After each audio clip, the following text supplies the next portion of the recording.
I've been in the throes of grief for the past few months for sure. I've lost two beings that were sacred beings in my soul and my spouse's, in our homes, and in my home, and my spouse has had the loss as well. And here's what I want to share about grief.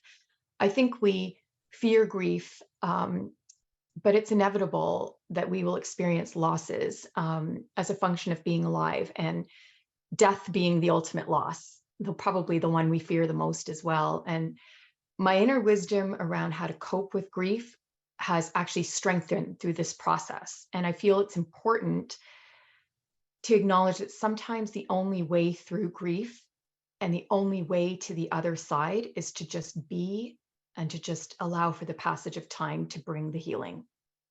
We don't really need to do anything. In the acute phases of grief, sometimes we can do nothing more than, either for ourselves or for others for whom we're holding space, we can do nothing more, myself including, than eat, sleep, maybe move our bodies a little bit, cry and release the emotion, and breathe. And literally, that's all we can do.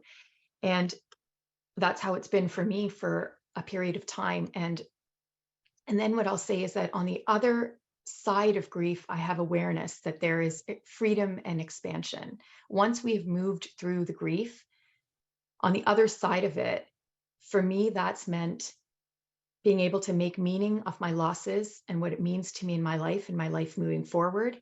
It's allowed me to revisit my spiritual beliefs.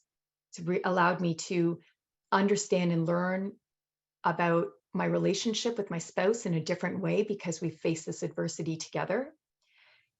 It's allowed me to receive care instead of giving care for the first time in a while.